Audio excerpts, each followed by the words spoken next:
Joining us this afternoon for what's our second public event of the semester, a lecture from London-based architect Jack Self. My name is Kyle Miller. I'm an associate professor here at Syracuse Architecture, and I'll be hosting the event tonight.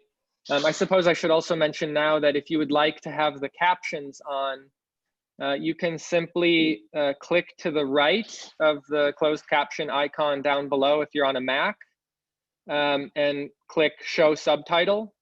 And I think if you're on a PC, you can just simply click the closed caption icon and click Show Subtitle. A matter of preference, I suppose, for most. So before introducing Jack, perhaps I can say just a bit about our fall series, given that this is our first Tuesday lecture event as part of the public series. For the next several weeks, we'll continue to have public lectures on Tuesdays, with one exception. They'll always take place right after studio, like this one, as well as Thursday afternoon diversity, equity, and inclusion events, and Thursday morning lectures organized by our global programs in Florence and London. So 9 a.m. lectures, which is a new experiment, but I think will be enjoyable. Information on all of these events is shared on the Syracuse University School of Architecture website, and it's of course on our poster, which will be out shortly. I think the dean has already shared it on social media.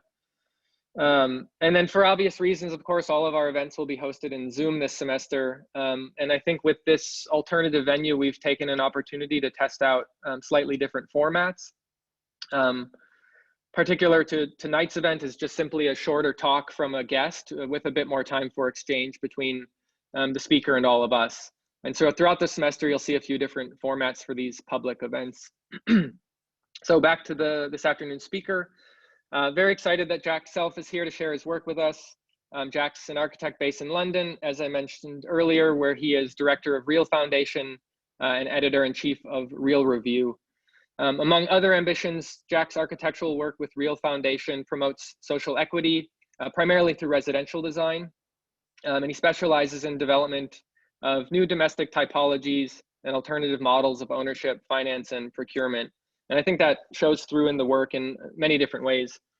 And these are also topics that Jack explores as a diploma unit leader at the Architectural Association, where he teaches domestic design in collaboration with Guillermo Lopez of Mayo.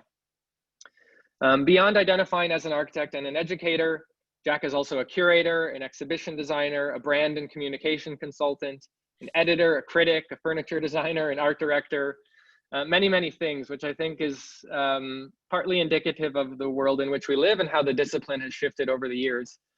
I also should note that this lecture is affiliated with a class that I'm currently teaching with Professor Molly Hunker, titled Building Practice, where for the next 8 weeks, we will interview individuals doing things I just said, trained as architects, but now applying their skills well beyond building. So tomorrow, some of our students will be asking Jack about his participation in all of these different means of contributing to architecture culture today. You can read, of course, about all of Jack's accomplishments and accolades in his bio. So rather than reading the long list here, I thought I'd share what I most admire about Jack's approach to practice. Using the last decade to develop convictions regarding the role of the architect, and in particular, being very clear about what he rejects and what he accepts, Jack has arrived at a rather novel and disciplined approach to what he might simply call another architecture, one that sits beside the multitude of coexisting versions of architecture today. And the body of work produced by Real Foundation, some of which I suspect we'll see soon, demonstrates what I think is a kind of aggressive rebranding, or at least a reimagination of the quote unquote architect, calling into question every assumption we have regarding what the architect does and the agency architects have in making positive changes in society. And I find that approach quite inspiring. And then just very briefly regarding the format of this event, I'll soon pass the microphone to Jack.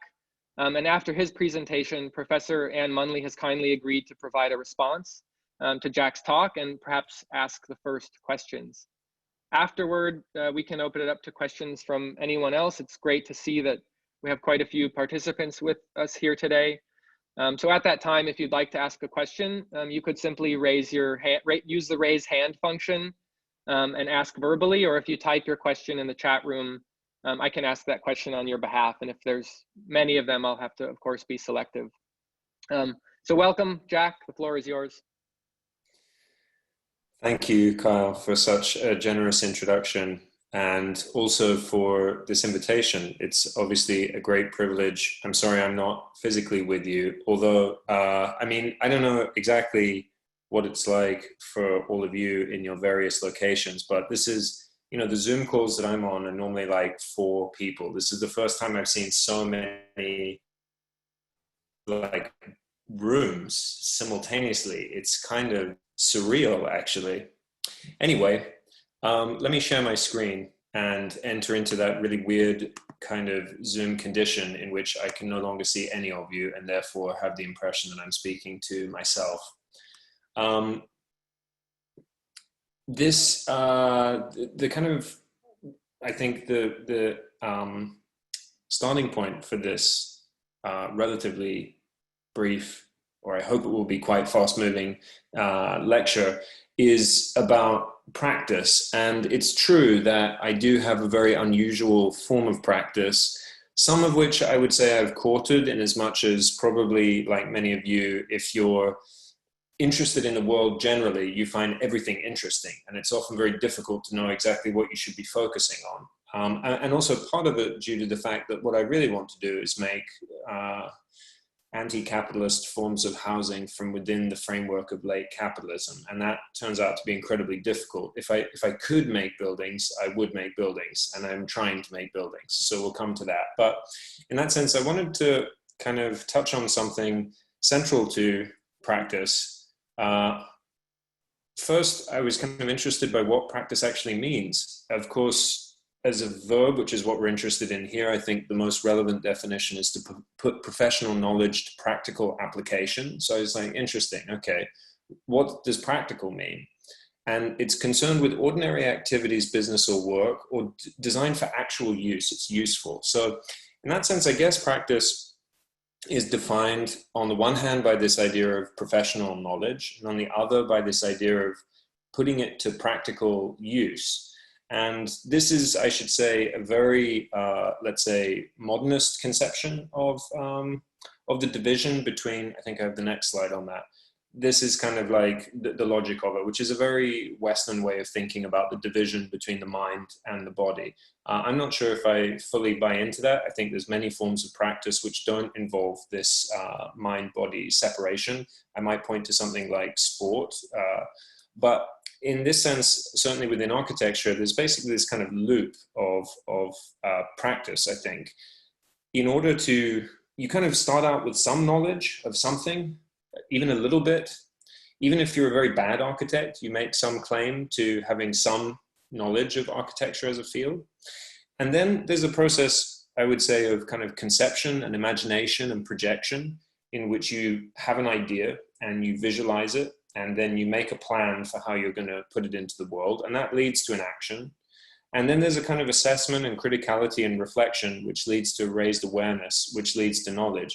I mean, in this sense, I guess the reason why I put this in, this body-mind division, which, as I said, I'm pretty suspicious about, but nonetheless, it suggests that if you want to do more things, you have to think more, and the more that you do, the more knowledge you will have, which will give you more ability to do things. And that I have found generally to be true, although I have not found that people doing more things necessarily leads to them doing better things, or that more things necessarily leads to kind of critical reflection and improvement.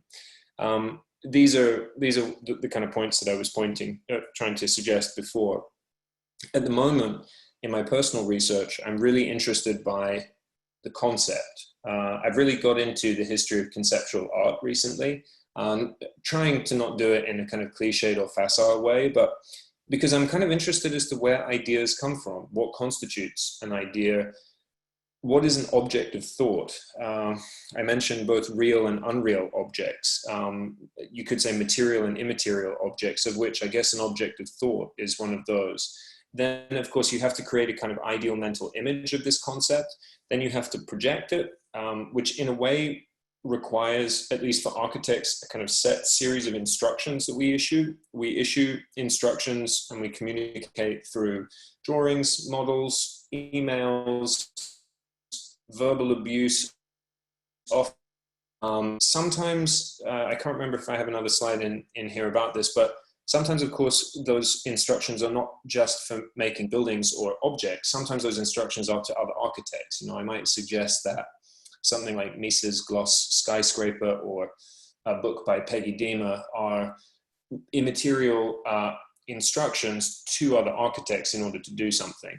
And of course, this then comes into action or labor or work. I'm not going to get into kind of Hannah Arendt's separation of those, but it's about a materialization of a kind of the crystallization of a concept, which then leads, of course, to criticality, reflection, awareness, and knowledge, which I think quite key. Ideally, the kind of moment at which awareness moves into knowledge is also the moment at which the kind of recognition that you've gained in a field is altering your vision of reality or your concept of what reality is. And I've also included under reflection, not just kind of contemplation, but also depersonalization. I think it's quite important to try and remove yourself as much as possible when you critique your own work. I kind of drew these up, I guess, as a kind of repetitive, perpetual mantra. First, work out what you want to do. This is your concept. Mentally picture forms that can express your concept. This is extremely difficult. Form has no value except as an expression of your concept. I think this is something that I've come to understand a lot more as I've got older, which is, in a sense, never to be driven by form except as it manifests the ideas that you have. Invent metrics that will determine your success. This is quite key, because if you don't know what your metrics are, then this is the essence of capitalism and the way in which we calculate profit. But if you don't have metrics, you can't know whether you succeeded or not, and therefore it would be very hard for you to improve or gain knowledge as you go forward. Determine the path of least resistance to that form. So I'm really pursuing an ultimate economy as much as I can in everything I do. Not so much an economy of thought, but certainly an economy of material form and of many other things as well. Then you execute your object form. Then you use your metrics to assess what you've done. Then you're truthful with yourself about its faults. And then, I guess, meditate on your concept and your form and your object, how they all interrelate with each other. And then allow these ideas to permeate your subconscious, later explaining to yourself what you've done and how to improve it. Internalize the lessons from this experience and acknowledge your new vision of reality. So what I've just described hopefully is not so self-evident that it's completely useless to you, but what I wanted to move on to now was really a description of what it is I've been doing for the last 10 years. So how have I taken this rather abstract cycle that I described, this, and used it in order to create a kind of personal practice? Well, of course, I picked 2011 not for a completely arbitrary reason, but it was, I would say, the beginning of my early adulthood. What did I know about myself? What knowledge did I already have at that point? Well, I'd already done 3 years of architecture study. I began to recognize, or had recognized for some time, that my own subjectivity, the position that I occupied in society, had particular qualities to it. I had a great understanding of precariousness and insecurity, both in the kind of literal sense, but also due to my childhood, in which I grew up in a very, very rural and isolated part of Australia. Also a sense of FOMO. I really felt like I was missing out on what was going on in other parts of the world. I was very angry as a result of the experiences of injustice that I'd seen in my family and in my friends. I was quite stoic, probably from growing up in the woods. But I felt quite a strong sense of obligation to use the kind of subjectivity that I'd pulled as a random ticket in life, and to understand what I should do with this. It may sound quite strange. I'm kind of proud to say that I'm middle class these days. It's been a difficult status to attain and an even harder status to maintain. I was just reflecting as part of this lecture, because I don't often kind of go back and think about how it is I ended up where I am. But I realized that because I came from a very disadvantaged family when I applied to university, I couldn't get a student loan because we had nothing to securitize it against. My family didn't have any wealth that we could use for that. So I had to basically defraud the Australian government in order to get that loan. And then I fled the country as soon as I graduated in order to avoid having to pay it back. I had to do something quite similar in the UK as well. And this kind of generation of debt and my perpetual flight from it, it made me really reflect that in a way, I don't think you could build a career like mine unless you were really prepared to break the rules. I mean, basically, it's not possible to follow the rules and end up with a career like mine if you come from a background like me.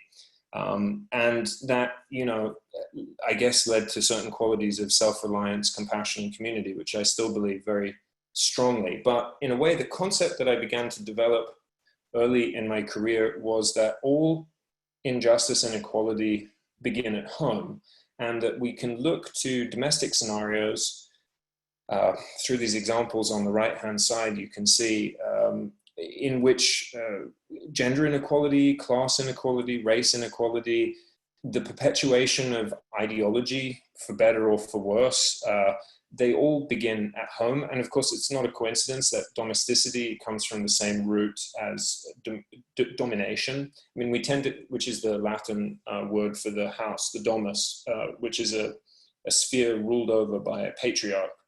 And we tend to think of domestication as something that we do to animals. But of course, the first subjects of domestication was basically a man who managed to beat down or compel a group of other humans to be included within their household. So this, I felt that the architect did not have an infinite remit to rebuild society in their own vision. And thank God, frankly. But we can do some things. And one thing that we can do is that by noticing that this subjugation is achieved through the illusion of everyday life, through the illusion of normality, I began to become very interested in what people think is normal and how they came to think of it in that way. My argument would basically be that more equal societies mean better and more equal families, which requires a specific type of home in order to create that condition. And it is, of course, not just a question of volume. I mean, we're not just kind of trying to build as many houses as possible. It's really a specific type of house, which I got very interested in. And this, of course, implicates finance, procurement, materials, construction, technology, utilities, cultural norms, social power relations, and the limited agency of the architect. Then I guess from that, I began to try and imagine what this form of housing that I was describing might look like. And I went away from architecture. I went and did an MPhil in macroeconomics and a master's in philosophy, and then I returned to architecture. And through both of those, I really took my studies of capitalism seriously. And I'll mention in a minute what happened with that. But basically, the thing that I have in mind is a volume of high quality, low cost, appropriate housing so large that it breaks labor relations, it reforms the family or makes it possible for the family to reform itself, that it perhaps dissolves religion, that it perhaps challenges the basic structure of society, that it overturns our established ideas of what property is, and of course, ultimately, to destroy capitalism, which is a kind of utopian goal, a utopian classless society without prejudice, ownership, or exploitation.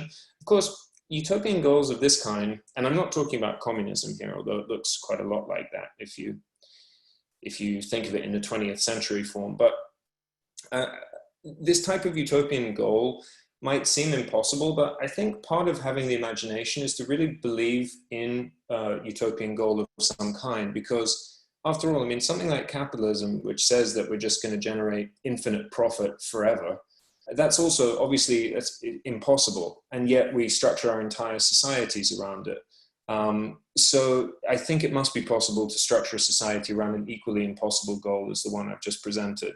And I stuck with housing because I'd already gained enough knowledge as an architect in order for me to make it the path of least resistance towards moving forward. I began to project that. I didn't know how I was going to achieve this form of housing. I didn't have any money. I had quite a lot of debt. I didn't have any access to money.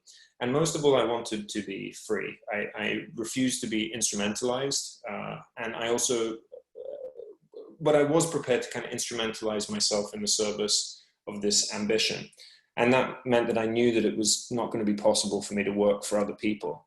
I should be clear, I make absolutely no judgment about practice. I mean, there are as many practices and definitions of architecture as there are architects, and no one is better or worse than another. So there's no, I want to be clear, there's no kind of moral righteousness in anything that I'm presenting. In order to make the objects of the scale, cost, and complexity that I've described, I knew even in 2011 that I needed to keep on learning, and keep on this kind of constant progressive path, and that it was probably going to take me at least 10 years in order to realize one of these buildings. So I made a 10-year plan that would lead up to the production of the first, I guess, transitional commodity. And in spite of my non-belief in the possibility of controlled agency in the world, I am very close. This to me is also kind of like, you probably won't find this very funny, but I don't think it's possible to, and this pandemic makes this very clear, you can't have a plan and then act out the plan and expect the consequences of the plan to be exactly what you had in mind. Because in the act of doing it, you find that there's a whole bunch of things that you didn't know existed. And as Albert Camus says, I'm trying to write a book, but in the process, I've scratched the floor with my chair. I've spilt cigarette ash on the table. There's all these unintended consequences of the thing that you're trying to do. And yet I am now actually very, very, very close to achieving the goal, which I, as a 33-year-old, devised for myself as a 22-year-old, which seems like kind of dumb. But anyway, I find that amazing. So these are some of the things that I've been doing. As I mentioned, if I could do buildings, I would do buildings, but I can't do buildings. So I'm doing everything that moves me closer towards my goal in this kind of process that I described. And I'm not going to go through all of this, but basically what I did was I took our kind of portfolio PDF, which we only produced earlier this year for the first time, in a narrative of how my practice developed, in the hope that it might serve you as perhaps some precedent study for your own practice. The first design project of any architect, I hope my internet connection is stable enough for you to raise your hand if you can hear me. Jack, we're losing a little bit of the audio from time to time. I've found that if you just stop your video, but of course keep sharing your screen, sometimes that helps. Of course, sorry Hate to do it, but I think it'll help. Yeah, sorry, hopefully that improves the audio a little. I hope I've made myself reasonably clear. Anyway. Yeah, there was just one little bit 30 seconds ago that was bad, but everything else has been fine, and now it's perfectly clear. If I go back 30 seconds, it's basically to say that what I did was I took our portfolio and I chopped it apart into a chronological order. Hopefully that is a bit more useful. But basically the first design project of every architect is themselves as a social figure and their structure of their firm. I mean, we throw these words around like, office and atelier and bureau, partnership, and all sorts of other structures without really understanding specifically what each one of those can do for you. And so I founded the Real Estate Architecture Laboratory. It's an architectural practice and a cultural institute. So we do cultural projects and we do architectural work. And it started from the idea of that basically the firm has not really been redesigned, maybe since SOM. I mean, basically all firms follow some model of the 20th century architectural structure with surprisingly few exceptions. Anyway, I'm not going to get into more of this except to say that as a foundation, it's basically a limited company, but we're forced to pursue certain types of projects. We can only take on projects that promote democracy, inclusivity, and equalities of many kinds amongst them, but not limited to gender, race, class, wealth, and space. So here we go. These are some of the things that I've been doing. I began as a student by starting a student publication called Fulcrum, which was basically an excuse for me to gain more knowledge. I began to understand so we started this the week that the Arab Spring began. I don't think they're connected. But the idea of this publication was to have an excuse to get in contact with different people around the world in architecture and without it that I admired, and try and learn from them. And at the same time, to try and improve my graphic design skills, because I knew that communication as an architect was going to be extremely important for the goal that I described before. And so I did that. When I came back from my MPhil in macroeconomics, which was into the morality of theory, which turns out not to be very moral, I then used the reputation of my university, and those of you at Syracuse are more than able to do the same. It's obviously an exceptionally well regarded and well-respected university. I basically hijacked that reputation in order to make a partnership with PricewaterhouseCoopers in order to start trying to explore alternative financial structures for housing in the UK. That turned into a book. Again, if I could have done this building, I would have, but I couldn't, so I did a book. This kind of stands in for the architecture, which I wish I could have made. And then when I graduated, I really felt passionately about two things. One was I had begun to think a lot about the inversion of the relationship between space and time in design, in architecture. And I think I don't have, unfortunately, enough time to get into the details of that. But the other was to really go back and look at the origins, go back and look at my feminist roots, and really reconsider not just the kind of second wave of feminism, which perhaps we're more familiar with during the civil rights struggle of the 1960s, but really back to the first wave, the kind of original suffragettes from the late 19th century. And of course, if any of you have come across the work of someone like Dolores Hayden, in her book, Grand Domestic Revolutions, she articulates a very interesting kind of history of what I guess you would call feminist materialists, and basically says that, you know, America contributes a huge amount to this. And part of this was, of course, the invention of the subject home economics. Home economics, basically, you had a lot of uneducated women who didn't have a vote in, you know, the Midwest of America and elsewhere. And the recognition was that unless these women could become educated, they could not ever hope to gain political voice. So home economics was a kind of, it began by being called domestic science. And it was a kind of subject that was slid under the radar of the patriarchy in order to raise the knowledge and skills of women in the home. And it was successful at its goal. So that's why when I graduated, I wanted to kind of explore both gender equality within the home, and as well as that, many other types of equality. And I also wanted to try and look at the home through a very different type of lens. So home economics was, so what I did was I felt that this needed to be some sort of exhibition, since I was not going to be able to build a building. So I looked for competitions that had the lowest amount of risk involved in them with the highest amount of return and reward. And I encourage you all to follow this same calculation, which was basically the British Pavilion. The Venice Biennale is an extremely well-regarded exhibition platform for architecture.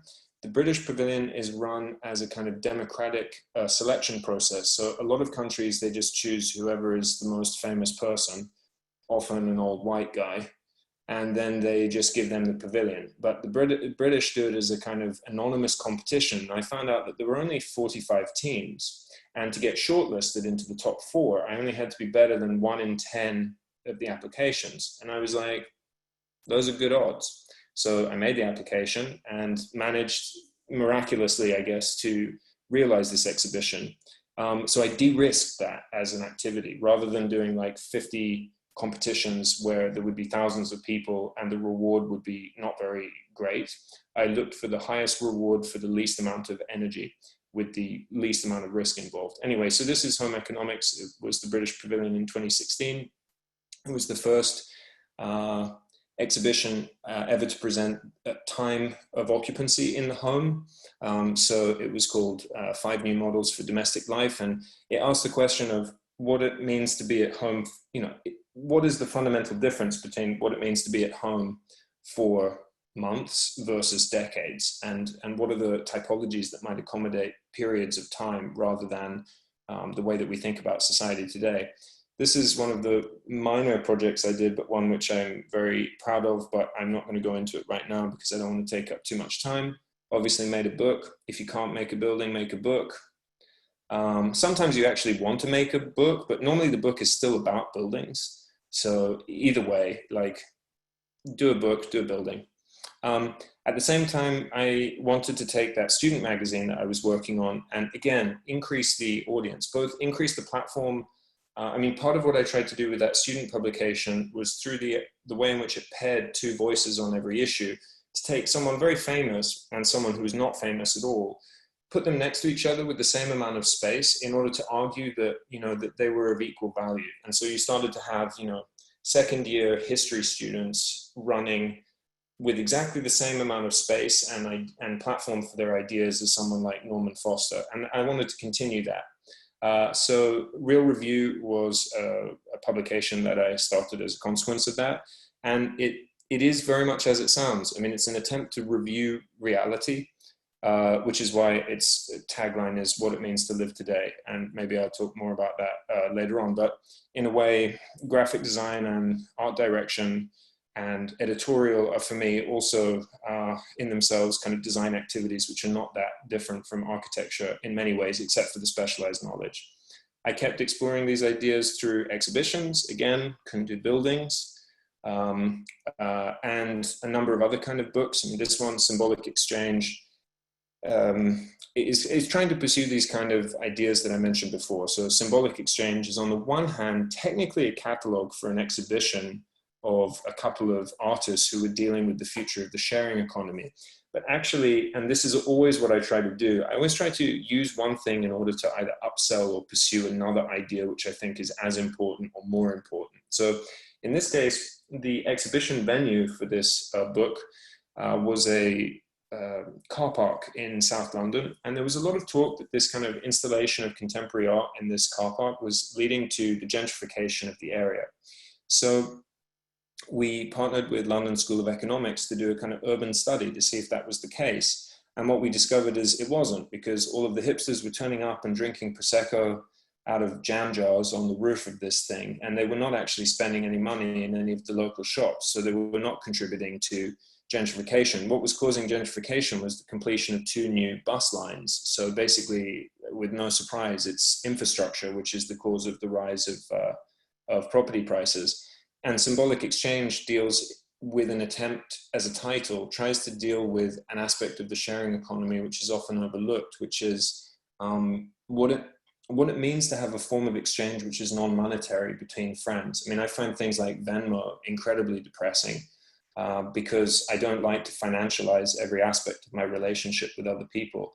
If we both go out for dinner and 2 weeks in a row we go to the same restaurant and order the same thing, and the first week you pay for the whole bill and the second week I pay for the whole bill, what's present there, which isn't present in us splitting the bill each time, is the goodwill, the vision of goodwill, which goes along with offering to pay for someone else. So anyway, that's an idea. Then I was looking into I actually started this project before I won the competition for the British Pavilion, because again, I was trying to explore these ideas and make them easily communicable to a mass audience. So there's a kind of ideological brainwashing, I guess, seduction maybe. Anyway, did a book about Mies van der Rohe, can talk about that more later. I don't know, did a collaboration with Junior Watanabe. I'm doing a book at the moment, which is a translation of a book by Lisa Lotter and Oim Ungus, which is about how communism was invented in America. I would love to, hopefully someone will ask a question about that, but it turns out it was. And of course, through my teaching as well. Whenever we can't do a building, we do a book. Of course, there's been many other exhibitions along the way, each one of them dealing with different aspects of what it is I've described. But in a sense, all of these things here are, for me, interesting experiments as part of gaining knowledge. But actually, the real activity, and I mean, I come up with strange ideas. Like this one, for example, I designed the house and then tried to sell it off the plan through Instagram. I got 9 offers, but unfortunately none of them were really serious after I spoke about how much I wanted for it. Anyway, I can't get into all of the buildings that we design. Some of them will eventually be built, I'm sure of that. But all of this in a way is like the type of practice that I do because I can't do the buildings that I'm trying to do. And so I guess the kind of, as I move towards the conclusion, this is the 10-year project that I've been working on, and this is how close I am to that. As I mentioned, I began with this project in 2013, which was called the Ingot. It looked at how to create low-cost housing in the center of London, and it did it through looking at very long-term financial models. So if you imagine that this comes from Japanese mortgages, which were 99 years long, the idea of a 99-year mortgage, which of course is longer than the lifespan of the person who lives there, multi-generational mortgage, which gets sold with the house, is that the person who lends you the money ends up getting a lot of interest, but it takes them a long time to get it. And the person who lives there effectively pays low-cost rent. And the house itself has to be built to last 99 years because any repairs that you have to do come out of the overall value. So I took that and simply applied it to high-rise construction. So created a 50 and a 100-year property bond model, and then coated the building itself in gold for the simple reason that gold goes up by about 1,000% in value per century. So it's also like the most ecological thing you can cover a building in, because it's a noble metal, so it doesn't suffer from pollution or corrosion.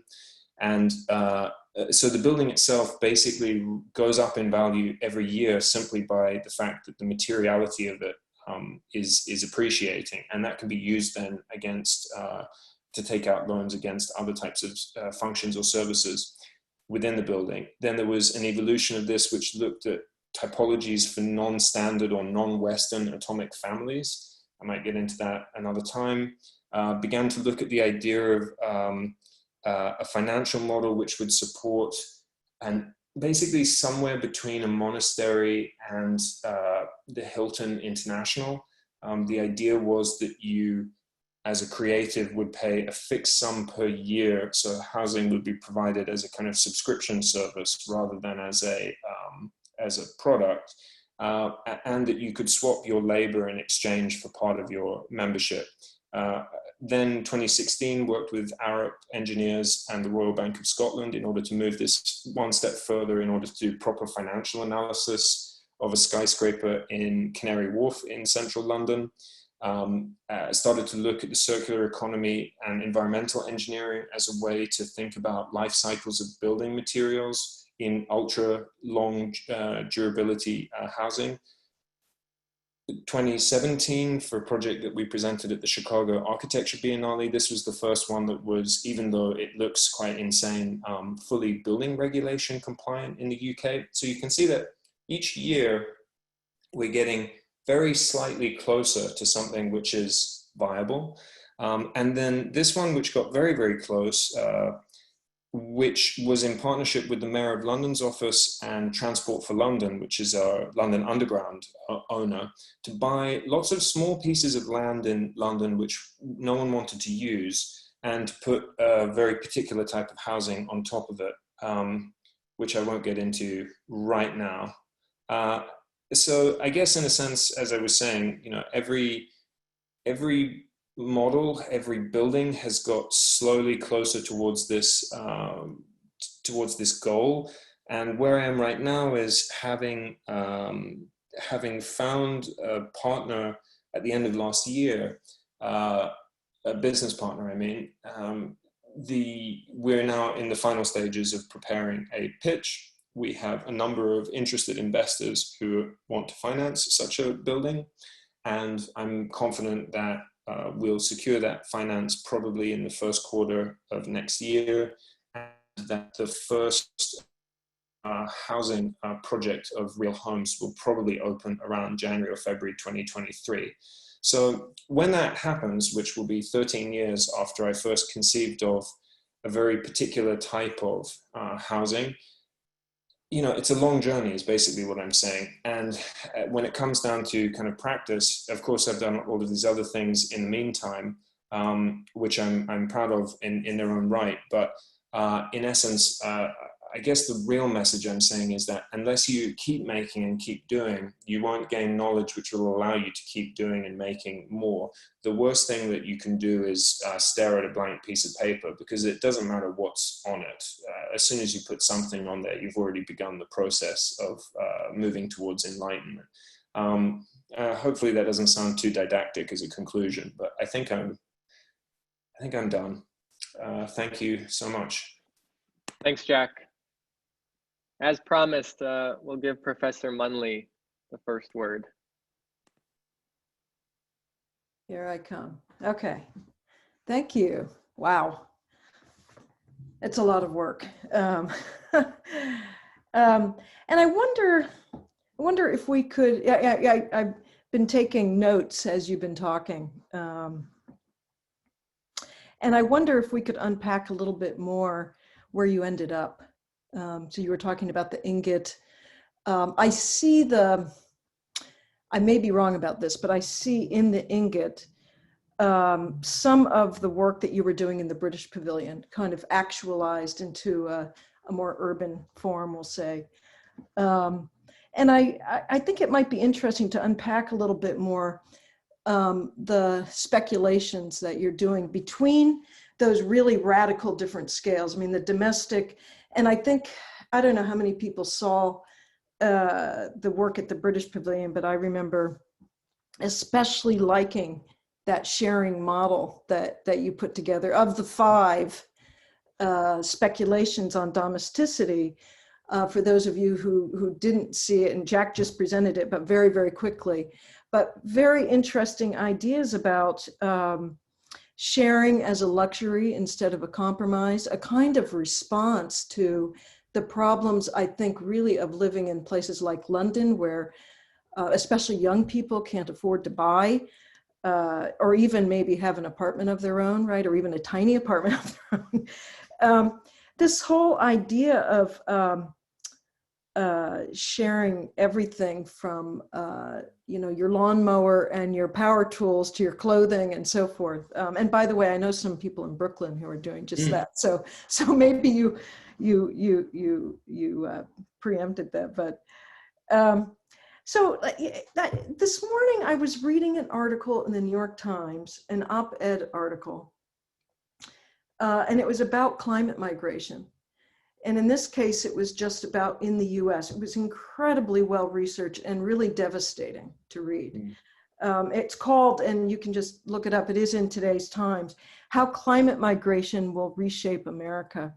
And in there, part of the speculation, or part of the research was that the US property insurance system, and so this gets to the kind of analytic frameworks, Jack, I think that you also unpack. This system is being shored up artificially. Maybe it's artificial anyway, but it's even being shored up by ignoring global warming and obfuscating, really purposely obfuscating our environmental problems so that people continue, especially in the domestic scale, continue to build where they shouldn't be building.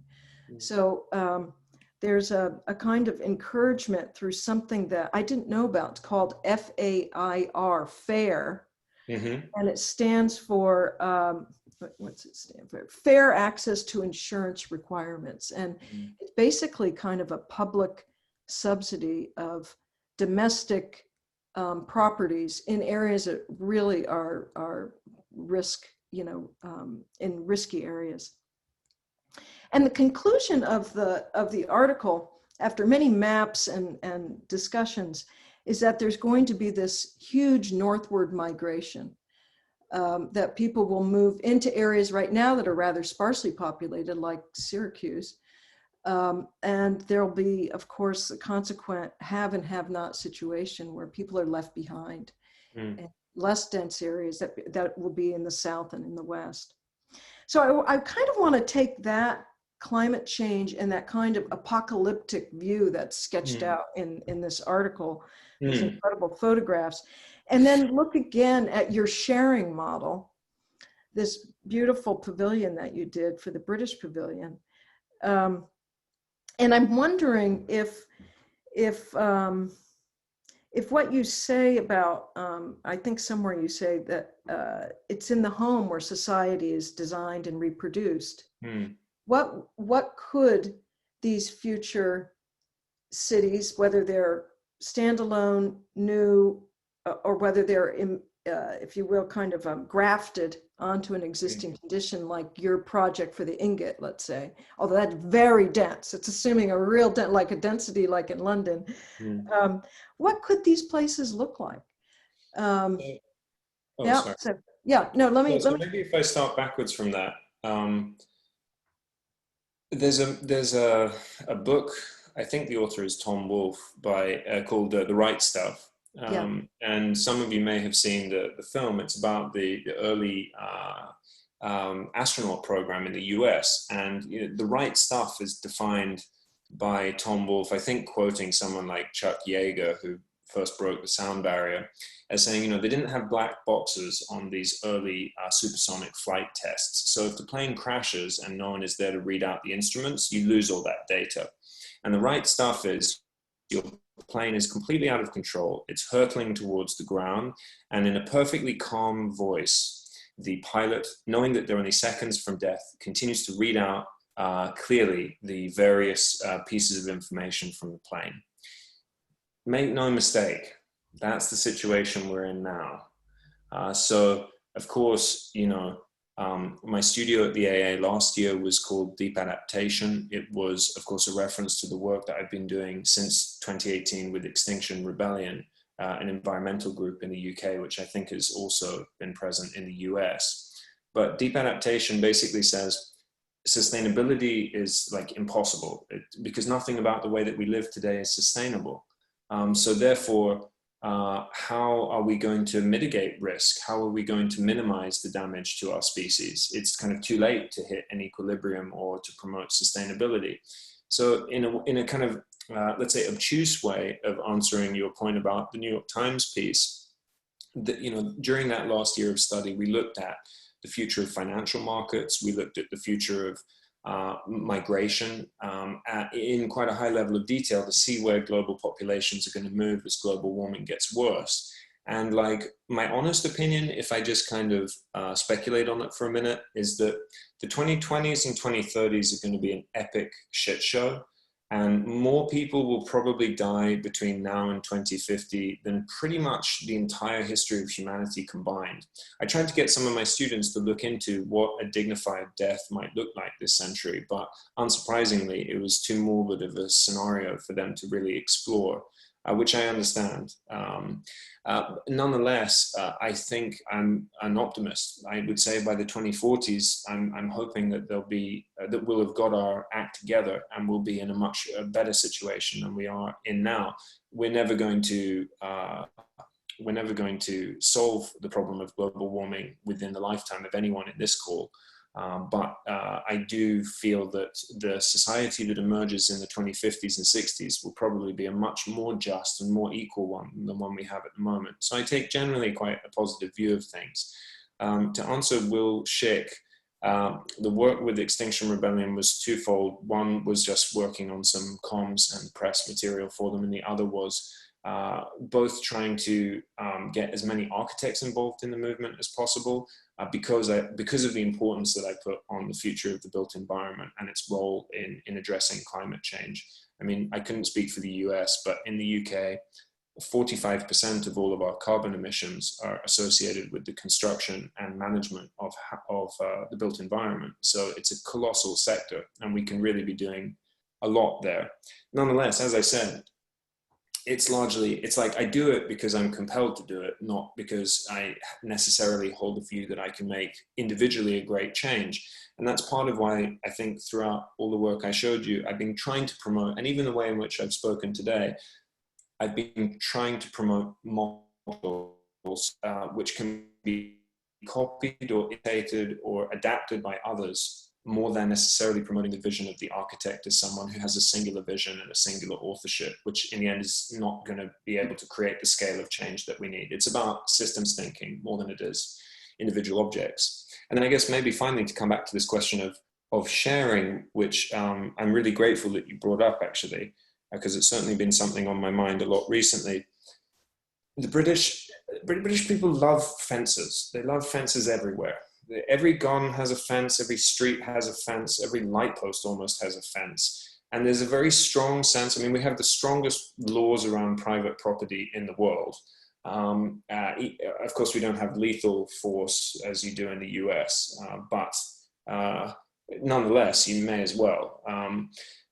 And so how do you get people to take up all those fences? Well, and why would we want them to share in the first place? As I said, the types of sharing that I'm interested in is not like communism, because the way that the Soviets thought about, and actually to a large extent the Chinese as well, have thought about of communism is that everyone should be together the whole time. That can be quite stressful. But if we think about sequential ownership through time, when we invert the relationship of space and time, you get something like Uber. I mean, the catchphrase of Uber is your own private driver. When you get into that car, you control that driver, you control that car, it goes where you want to go. And when you get out, you no longer have a relationship at all. And the consequence of that, if that logic of sequential ownership is pursued within architecture, you get results like, for example, in Switzerland, where every apartment block that has, I think, more than 10 apartments has to have a community room. Those community rooms are not used for everyone to be in there the whole time. Those community rooms are bookable, much like probably some of the spaces in your university, so that they're used sequentially.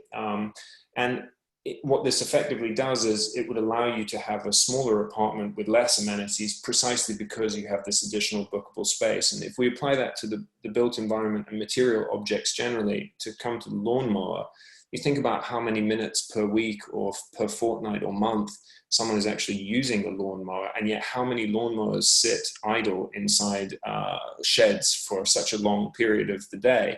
The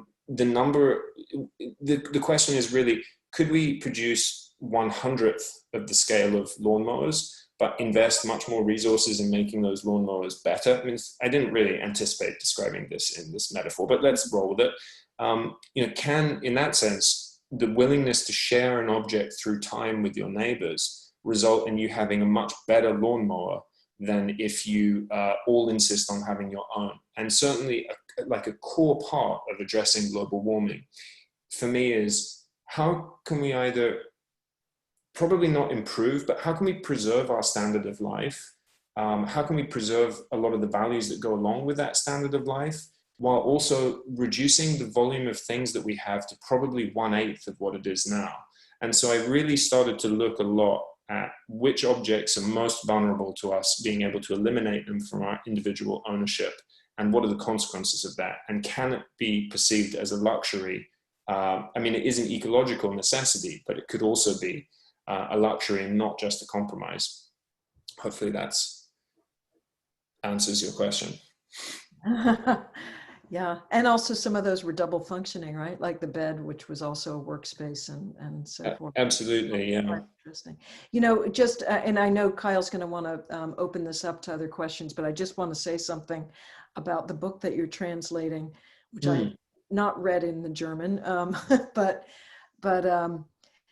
I wish that you were actually here in Syracuse, because this upstate New York area is considered one of, not the only, but certainly one of the very, very significant. Yes. And the socialist thinking there didn't always go all the way to communism, and there were a lot of experimentations in terms of different kinds of lifestyles. I was just with some friends at a Shaker village on the border of New York and Massachusetts.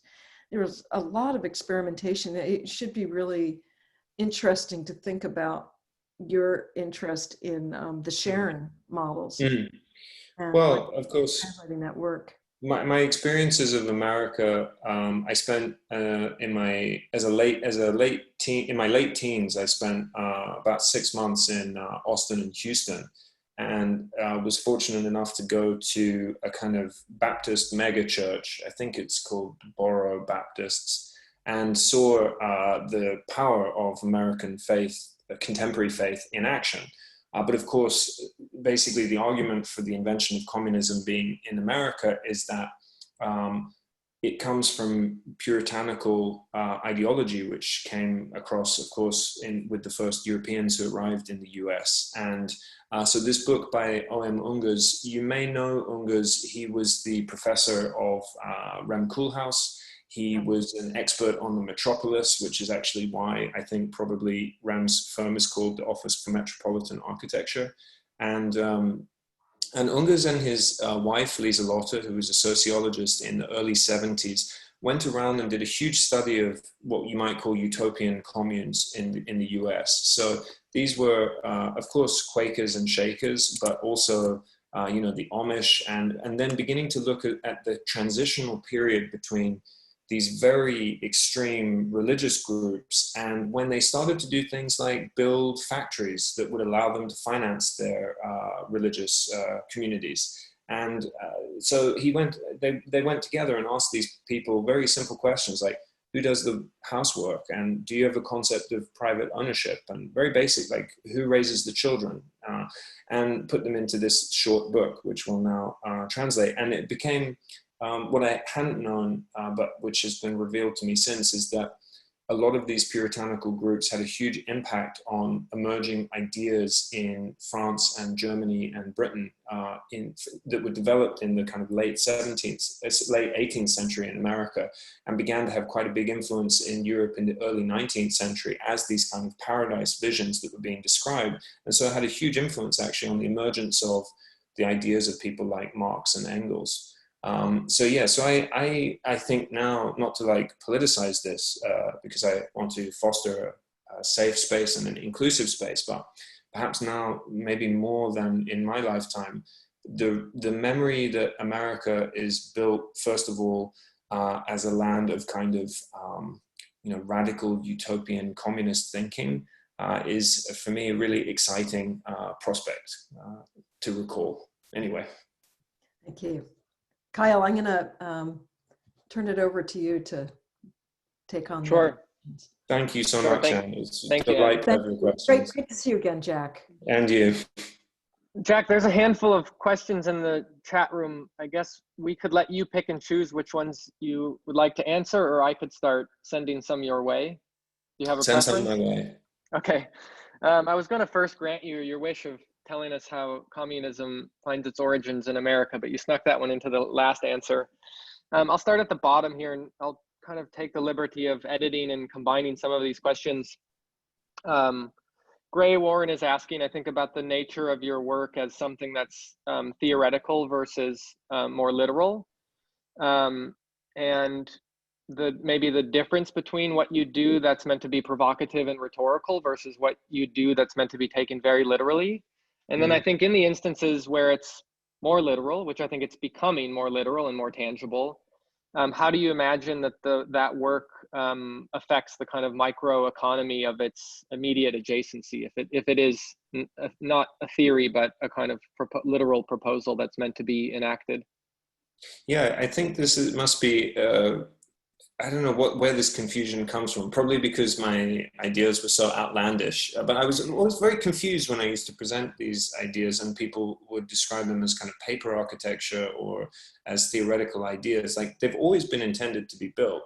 I don't have 350 million pounds, so I can't build that skyscraper that I presented. But one day I hope to amass or be part of an organization which can mobilize that capital. But no, the question, I mean, they're not theoretical, and I'm very interested in very minor material conditions and how they can have very big impacts on people. Very basic examples. The early feminists of America in the late 19th century realized that if you make the shortest line between the armchair next to the fire and the head of the dining room table pass through the kitchen and laundry, you make visible domestic labor that was previously invisible. I'm fascinated by the rise, which I think actually began in America. I've not really quite worked out what this really relates to, but the rise of the ensuite. You now get houses, 5 bedrooms, 5 bathrooms. Like, what's that about? Why are we all so terrified of sharing spaces of ablution with each other? So I'm very interested, or, you know, something like the evolution of the double bed, how actually I recently found an alternative history which suggested that the reason that couples used to sleep in single beds up until the 1950s in the US actually was a consequence of the post-World War I Spanish flu, and that the ability to both recover and isolate led in the 20th century to married couples still sleeping not in double beds. Which I thought was kind of an interesting version I'd not heard of before. But, you know, very basic things like whether you share a bed with your partner or whether you don't have huge impacts on the structure of the family and its arrangement. I mean, I could go into more details, but basically, to be more specific about the type of housing that I'm proposing, it basically meets these 4 qualities. It first meets housing security. So it's housing as a subscription service with a rolling annual contract. That contract is rent controlled, so it only goes up by inflation or less. So it's up to you to move into the housing company, and it's up to you to move out of it. The next aspect of it is there's an incremental share ownership scheme. So you will be paying about 70% of the market rate. So it's low cost rent. But you also have the ability to start buying shares in either your building or in the company that manages all of these buildings, which themselves pay a dividend based on the fact that everyone in all the buildings is renting. I could go into more details about how that breaks our relationship with ownership of property, but it's probably fairly straightforward. And then in addition to that, I'm also interested in ideas of mobility. If you imagine it as a global network of housing, how you might grow up in Wisconsin and then get a job offer in Paris, France, and rather than have to negotiate a new rental contract, bank account, etc., you simply put in for a transfer application and end up in Paris in one of our buildings. This creates a very different, I think, relationship community, and when you begin to build that into also ideas of I think the new patterns of urban occupation that we'll see, where people might spend 9 months of the year in rural Mexico and 2 months of the year or 3 months of the year in a metropolitan or urban center. That's the type of system that I'm trying to create through this. And then ultimately, of course, there's the housing typology itself, which is I'm interested in maximum adaptability and non-hierarchy within the plan. But yeah, that's basically it. Yeah. Growing up in Wisconsin and receiving a job offer in Paris is precisely what happened to me in 2008. Good really? Guess. Yeah, good guess. So you'd be very familiar then with the paperwork. Yeah, I didn't take it. I went to the Netherlands instead, which was maybe even more paperwork. I think it's an interesting, of course, I can see why people would be confused about, let's say, theoretical versus, I don't know if literal is the right word to use, but I think material. I mean, material, sure. The real foundation is because that's a description of what it is. Yeah, I think partly that might be because of, let's say, the aesthetic qualities of the work, like they remain in the realm of the abstract, just given, let's say, the gridding or the monomateriality.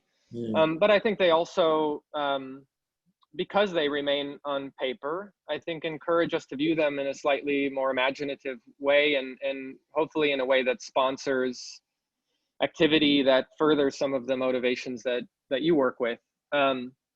There's another question about, let's say, where you work, and you just spoke about this briefly in terms of living in a variety of environments throughout the year. And of course, for obvious reasons, with a focus on housing, your work is primarily in urban environments. But Ella was asking about like opportunities to enact some of these motivations outside of the urban environments in the countryside, in less populated areas. And I think it's question that's maybe slightly related to what Anne was talking about with climate migration. Yeah, absolutely. I mean, yes, we have. In 2017, we were asked by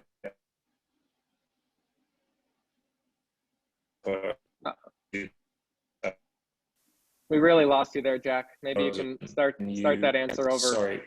Yep. Sorry. Poor internet. hopefully, That's all can you right. hear me okay now? We can hear you now. Yeah. Maybe if you cut Okay, the great. video for a second. So 2017, we got asked by a New Zealand developer to produce a model of rural housing. And of course, I mean, I had been talking to Ram that same year about his countryside exhibition, and with full respect to the man, you know, great admiration for him as an architect.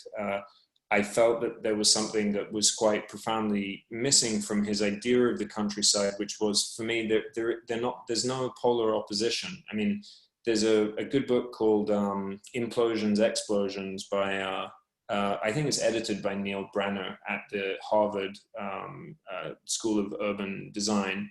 And it basically, you know, takes up Henri Lefebvre's ideas about a universal urbanism. It basically says the whole planet is urban in some form.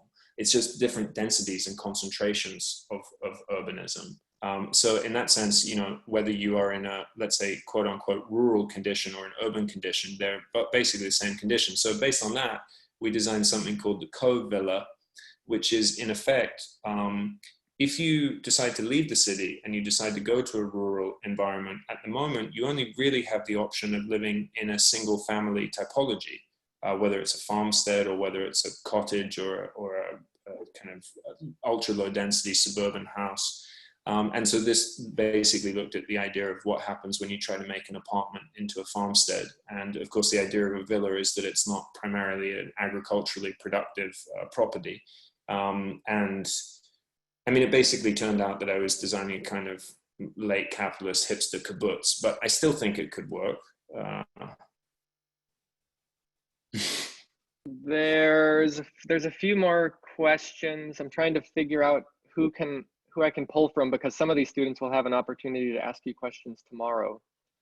Let's see here. Maybe I'll be selfish and ask one of my own, because I think some of these can be asked tomorrow. I find it quite refreshing that you acknowledge that the designing of one's self is such a critical part of building an architectural career. I think it's something that happens even more aggressively in the United States for a variety of reasons, like the construction of one's self as this cultural figure that speaks in certain ways, speaks to certain people in certain ways, hangs out at certain places. And it's all part of the kind of myth of building up this figure of the architect, particularly in academic circles in the United States. I think it's a little bit different elsewhere. I think in part because it's even harder in the US for younger offices to build, especially in more experimental ways. But I'm wondering if you could just speak more openly about this, because I think it's something that goes unacknowledged by students and younger professionals, like the idea that you are yourself a project, and how you communicate with people and how you build up your identity is part of the work that you do and how it's received. And so I'd like you to speak a little bit more about that, but I also wonder how such a strategic move is potentially at odds with, I know, something else that you hold in high regard, which is like the development of a method that can be divorced from the individual. So this idea about the emphasis placed on the construction of one's figure that becomes public versus the idea that a method is really what enables an office to thrive, and it can be divorced from the office itself. And just to provide some context, I'm pulling, for everyone else, I'm pulling from a talk you gave earlier in the summer where you said something like, once OMA added / Rem Koolhaas in its crediting, it's harder for that office to thrive with when Rem Koolhaas no longer persists. And I think the same can be said about other offices that are so tightly attached to the name and to the kind of identity that that person has very carefully constructed for themselves. So I guess really excellent question. One other thing which is slightly connected to that, which I say very quickly, is just about the aesthetic of images. I've got better at making images as I've gone. I've recently, in the last 2 or 3 years, really got into photographic conventions used in things like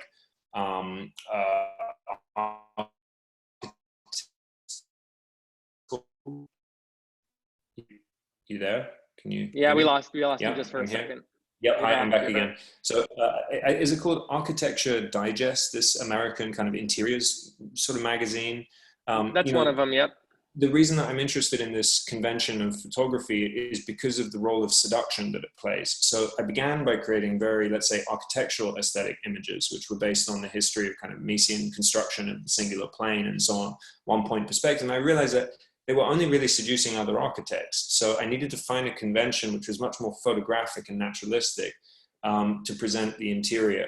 And the reason for pursuing seduction is that if you're talking about whatever ideas you're talking about, you know, seduction through the image is one of the most powerful tools that the architect has. So do not ever underestimate your ability to compel someone to believe something through an image.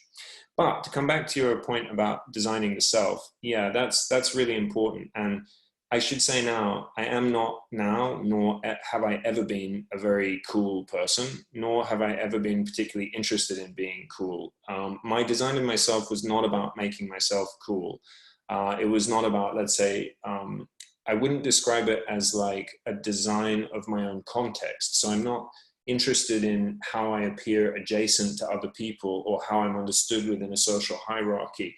I basically am not interested in that. I like people who are interesting, and I like people who have you know, strong emotional connections to being in the world. I'm not interested in people who have a divorce, or let's say I'm interested in people whose public presentation and private presentation are extremely close to each other. I'm not interested in people who create an artifice for themselves. But about that is right. Control, it's like the clothes that you choose to wear, right? They give a message to the world about who you think you are and what references you think and cultural references you choose to locate yourself. So you can either do it subconsciously or you can do it consciously. And since architects, in my opinion, are the greatest design profession that exists on the planet, because no other design profession requires such complex integration of so many contrasting and sometimes even contradictory factors, the architect is uniquely placed to design themselves as a figure.